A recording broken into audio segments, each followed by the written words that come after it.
پوری دنیا کو معلوم ہے کہ چین میں موجود غیر مسلمانوں پر کس طرح سے ظلم کیا جا رہا ہے۔ پوری دنیا نے اس کے خلاف آواز اٹھائی ہے۔ اقوام متحدہ سے آواز اٹھی۔ گزشتہ دنوں G7 ممالک کے جو کانفرنسز ہوئے تھے، سمٹ ہوا تھا، اس میں بھی آواز اٹھائی گئی کہ چین میں موجود غیر مسلمانوں پر ظلم ہو رہا ہے، وہاں حقوق انسانی کی پامالی ہو رہی ہے، وہاں کے مسلمانوں پر ظلم کیا جا رہا ہے۔ لیکن یہ بات پاکستان کے عمران خان کو نہیں سمجھ میں آتی، چونکہ پاکستان کے پی ایم عمران خان کو معلوم ہے کہ چین کے خلاف ایک لفظ بھی بولا گیا تو حقہ پانی بند ہو جائے گا۔ چین کے قرض تلے بیٹھا ہوا پاکستان، چین کے قرض تلے دبا ہوا پاکستان اور چین کا غلام بن چکا پاکستان اب یہ چیز قبول کرنے کو تیار ہو گیا ہے کہ چین میں غیر مسلمانوں پر جو کچھ کیا جا رہا ہے وہ صحیح ہے۔ عمران خان نے ایک انٹرویو کے دوران صحافیوں کے سوال کا جواب دیتے ہوئے کہا کہ چین جو کہہ رہا ہے کہ غیر مسلمانوں کے ساتھ جو کیا جا رہا ہے چین میں وہ صحیح ہے، ہم چین کے ساتھ دوستی ہے،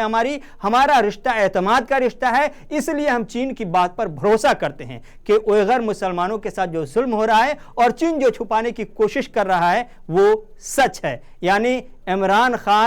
P M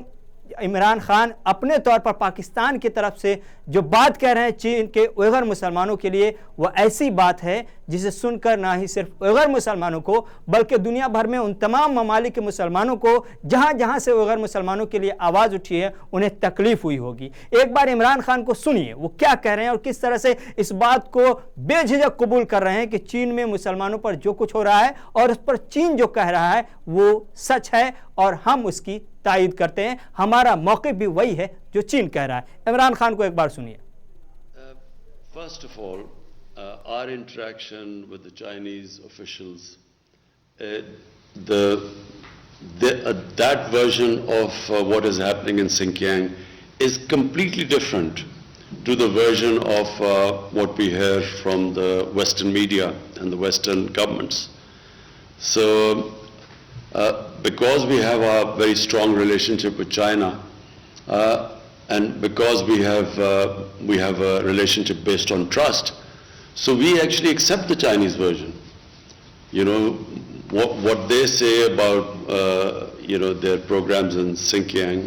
so we accept it. You know, the Chinese version is completely different to the version which we hear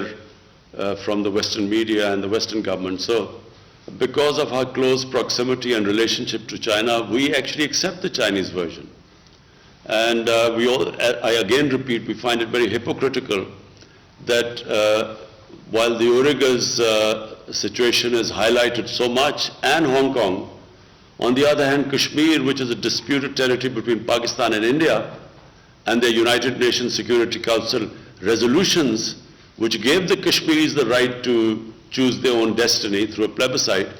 yet there's hardly any mention of Kashmir, where 100,000 of Kashmiris have died. So this is what we find in Pakistan very hypocritical. پوری دنیا کو معلوم ہے اور پوری دنیا سے یہ آواز اٹھ رہی ہے کہ چین میں وہاں کے غیر مسلمانوں پر چین ظلم و جبر کر رہا ہے، وہاں نسل کشی کی جاتی ہے، وہاں نہ ہی پوری آزادی مذہبی طور پر ہے اور نہ ہی وہ آزادی کے ساتھ سانسیں لے سکتے ہیں۔ اس لیے عمران خان کا یہ بیان اپنے آپ میں انتہائی افسوسناک بیان ہے، اس لیے کہ جو عمران خان پوری دنیا میں گھوم گھوم کر مسلمانوں کا لیڈر بننے کا دعویٰ کر رہا ہے، جو عمران خان پوری دنیا میں گھوم کر جموں کشمیر کے مسلمانوں کے مسائل کو اجاگر کرنے کے یا ان کے نام پر اپنا رونا روتے ہیں یا جموں کشمیر کا راگ الاپتے ہیں، وہ عمران خان جب چین کی بات آتی ہے، غیر مسلمانوں کی بات آتی ہے تو وہاں پر پوری طرح سے خاموشی اختیار کرتے ہوئے چین کے ساتھ جانے کا فیصلہ کرتا ہے۔ عمران خان کی مجبوری اپنی جگہ ہے، لیکن ایک سچے رہنما کی سب سے بڑی خوبی یہ ہوتی ہے کہ وہ سچائی کو قبول کرے۔ آج چین کی سچائی یہ ہے کہ چین کے سنکیانگ علاقے میں 10 لاکھ مسلمانوں پر ظلم ہو رہا ہے، نہ صرف انہیں مذہبی اعتبار سے ہی پریشان کیا جا رہا ہے بلکہ ان کو ایک ایسے کیمپ میں رکھا گیا ہے جسے نام ری ایجوکیشن کیمپ کا ضرور دیا گیا ہے، لیکن وہاں ان کے پر جس طرح سے ظلم ہوتا ہے آپ اندازہ نہیں لگا سکتے۔ انہیں نہ ہی اپنے مذہب کے اعتبار سے عبادت کرنے کی آزادی ہے، نہ انہیں داڑھی ٹوپی